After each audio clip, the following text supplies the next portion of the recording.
Ya, kita sekarang akan memulai perbincangan kita tentang landasan-landasan penelaran bagian kedua. Kita berdoa. Bapa Sorgawi, berkatilah perbincangan ini dalam waktu yang singkat, namun kiranya menolong kami untuk menangkap dengan jelas konsep-konsep penting dalam logika, khususnya sebagai landasan-landasan penalaran atau pemikiran kami. Kami berdoa dalam nama Tuhan Yesus. Amin.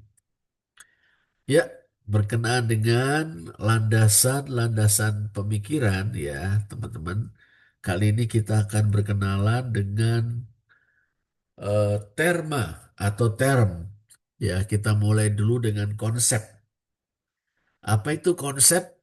Konsep adalah sebagai definisi ya, gambar atau rupa atau bayangan dalam pikiran yang merupakan hasil tangkapan terhadap suatu entitas yang menjadi objek pikiran.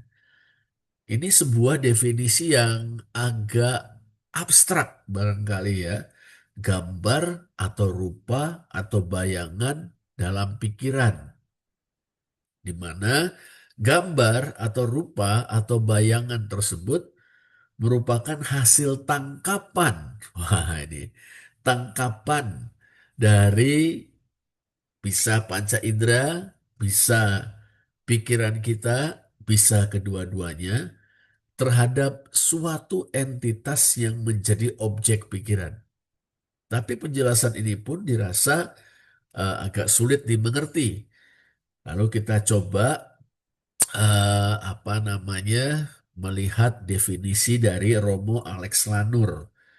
Konsep adalah suatu gambar akal budi yang abstrak, yang batiniah tentang inti sesuatu.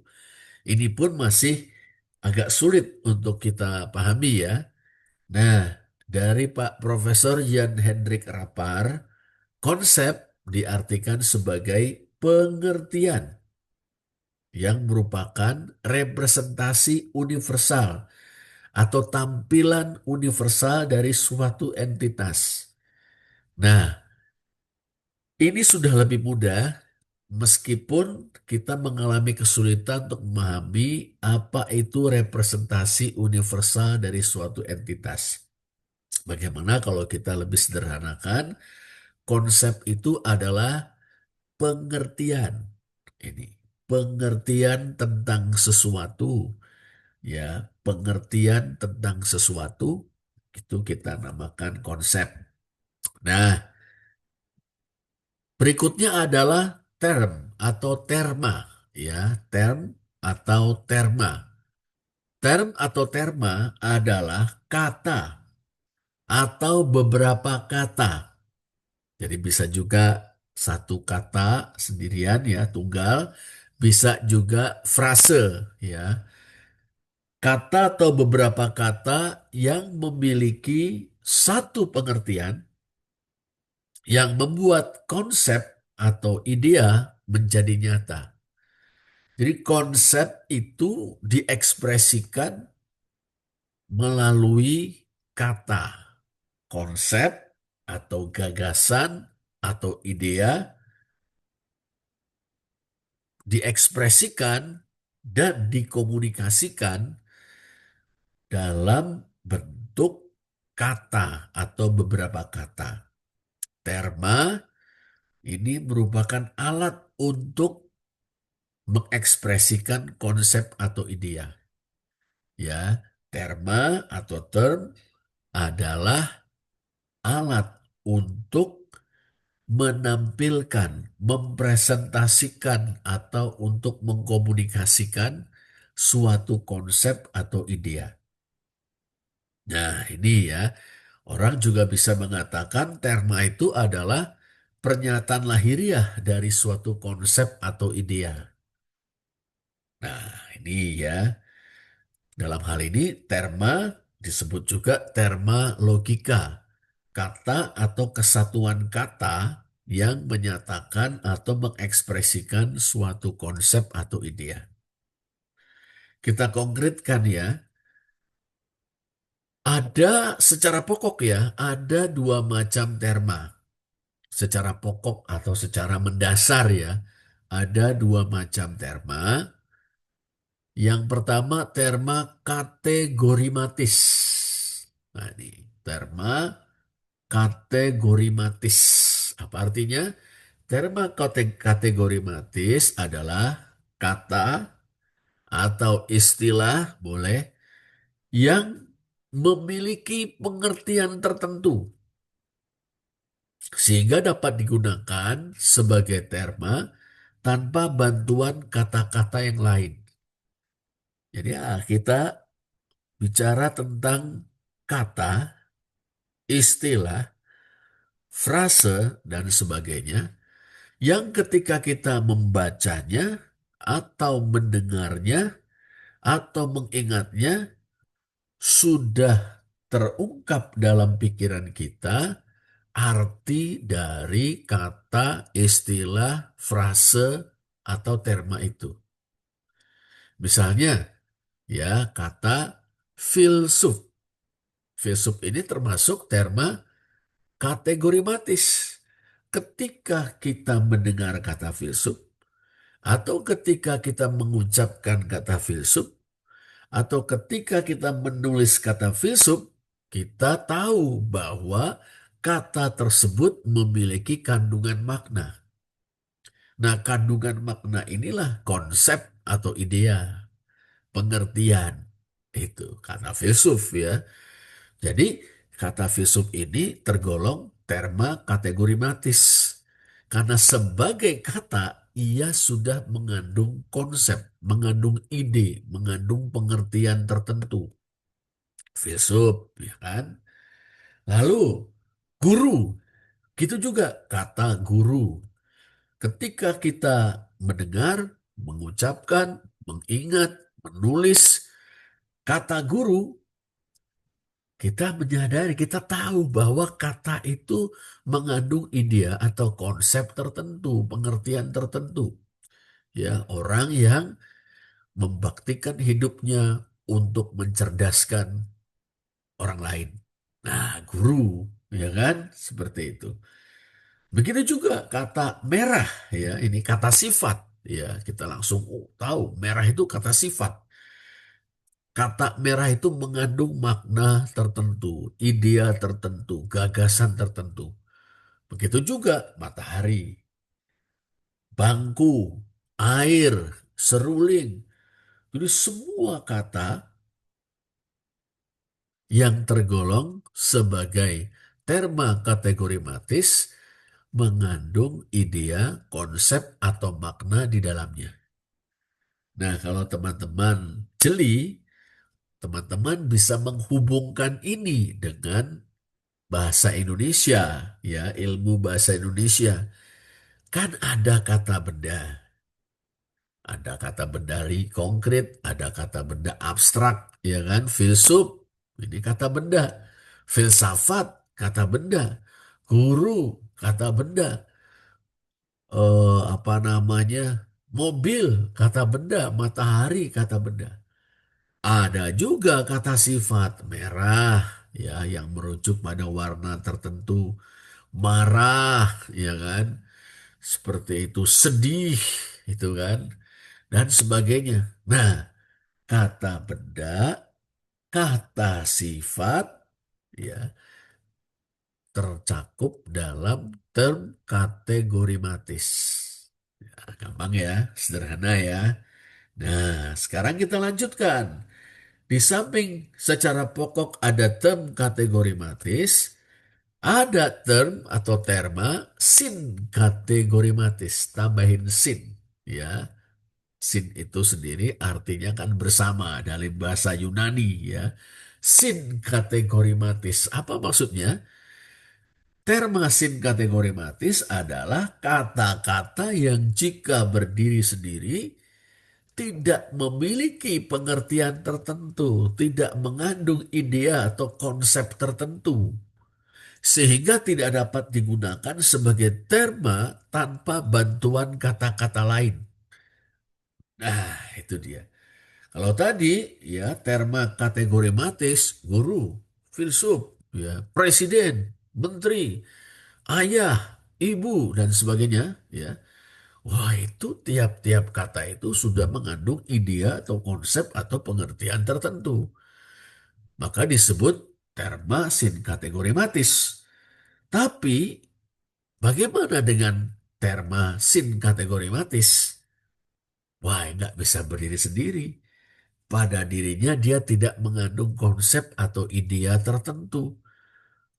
Nah, di sini misalnya ya, dari, kepada, dan, yang ya. Oh, kita jadi ingat ini dalam bahasa Indonesia, pelajaran bahasa Indonesia itu ada kata depan. Di, ke, dari, ya kan? Seperti itu. Di, ke, dari. Itu. Pada, di sisi, di samping, di atas, dan seterusnya. Ya, kepada. Itu kata-kata depan. Kata-kata depan termasuk dalam kategori terma sin kategorimatis. Begitu juga conjunction atau kata penghubung ya, dan, yang ya, sebab, karena, untuk, dan sebagainya. Ya, wah mudah sekali nih ya. Term atau terma. Ada dua, terma kategorimatis dan terma sin kategorimatis. Terma kategorimatis adalah kata-kata yang pada dirinya sendiri sudah mengandung konsep, makna, atau idea, dapat berdiri sendiri. Ini, dan ada terma sin kategorimatis ya, yang di dalam dirinya sendiri tidak memiliki konsep, makna, atau idea tertentu. Dia harus dihubungkan dengan kata-kata lain. Ya, oke. Berikutnya, sekarang kita sorot term atau terma kategorimatisnya. Ya, ada tiga jenis terma kategorimatis. Ada terma kategorimatis univokal, ada terma kategorimatis equivokal, ada terma kategorimatis analogis. Wah, ini apa maksudnya istilah-istilah ini? Kita lihat satu-satu ya. Ya, terma kategorimatis univokal. Ini dari kata Latin univox. Ya, univox. Univox. Kita tahu uni itu satu, vox itu suara. Secara harafiah univox adalah atau berarti sama suara, sama artinya. Nah, sama suara, sama artinya. Ini merujuk pada terma yang dikenakan pada beberapa hal dalam arti yang sama. Contoh, ada proposisi Adam adalah manusia. Proposisi kedua, Hawa adalah manusia. Berikutnya, Bunarti adalah manusia. Lalu Pak Sunar adalah manusia. Ini kita lihat ya, Adam adalah manusia. Di sini ada konsep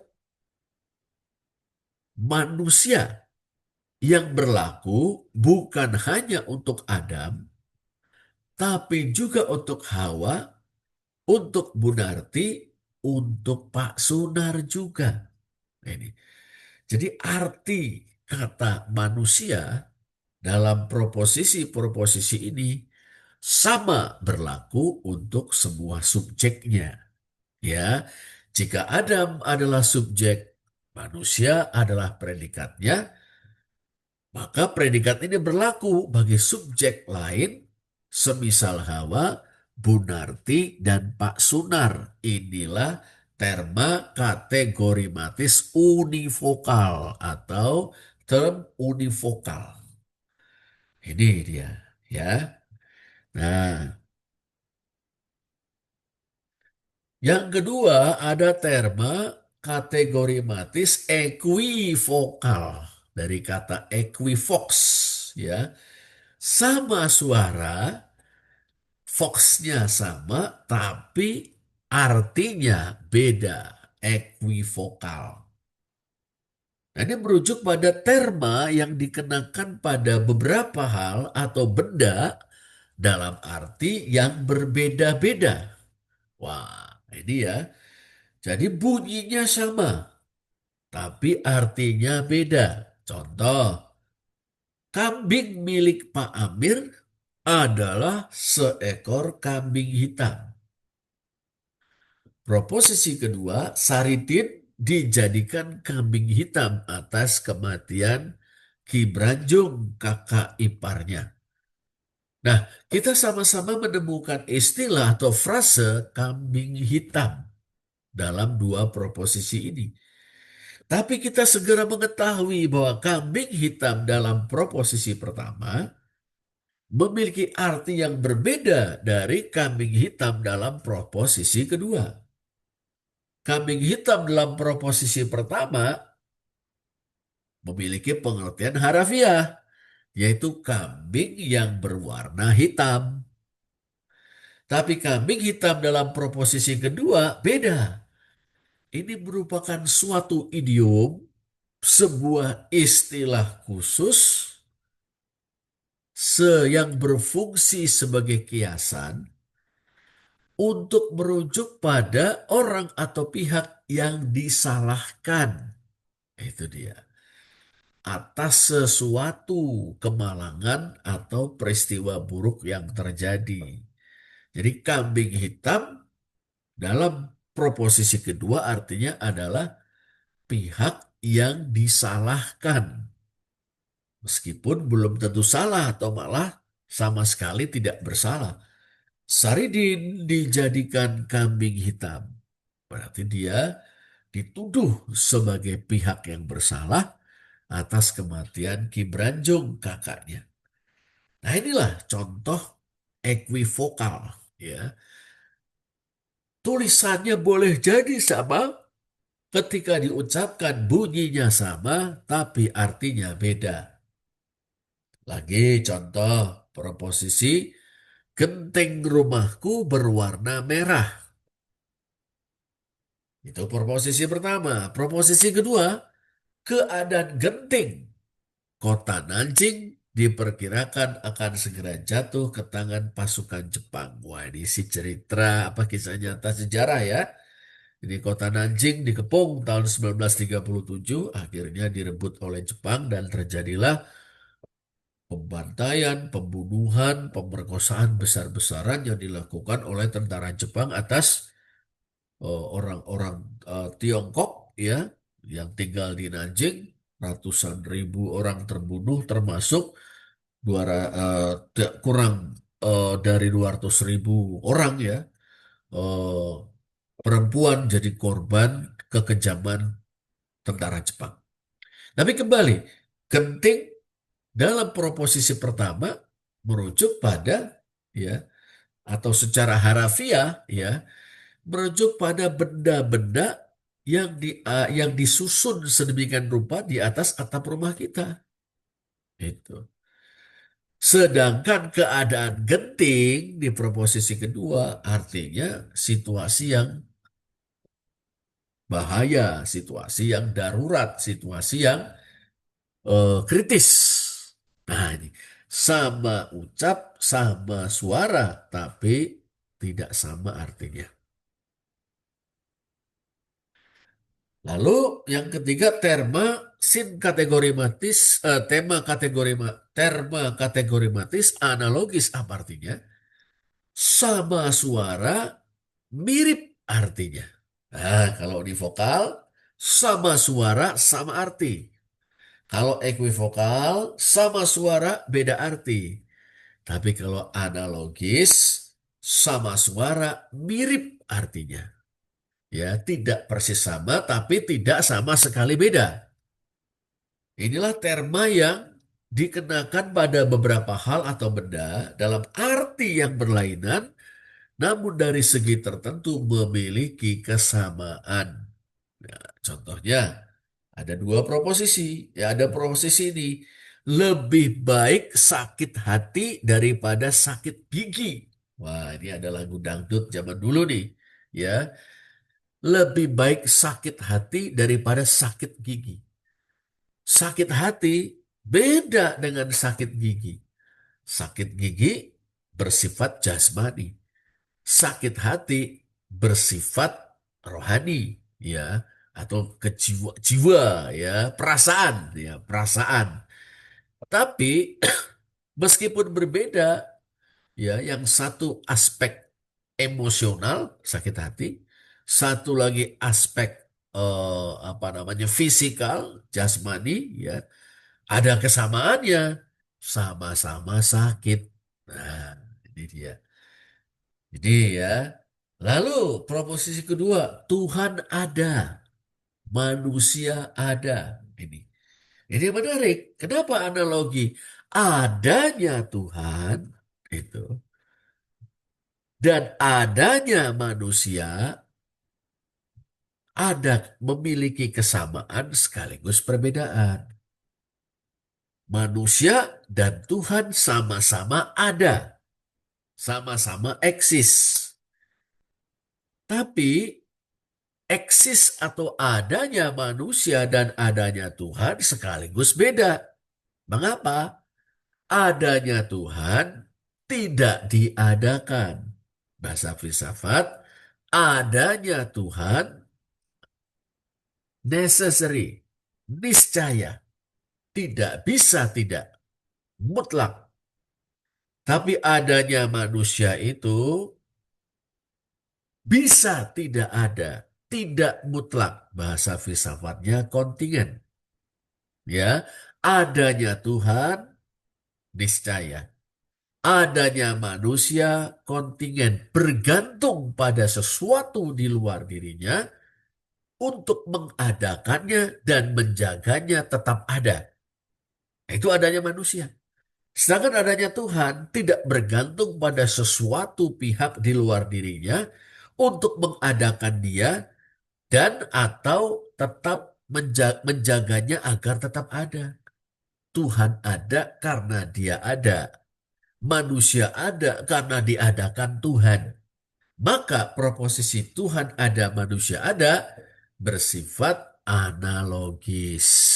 Adanya manusia analogi dari adanya Tuhan. Nah, ya, sampai di sini apakah ada pertanyaan dari teman-teman? Ya, apakah ada kesulitan memahami? Sebelum nanti teman-teman mengerjakan soal-soal latihan, gampang sekali, yang nanti bisa segera dikirim malam ini, ya. Kalau yang tempo hari Pak Rudi belum begitu jelas menyampaikan kapan deadline-nya.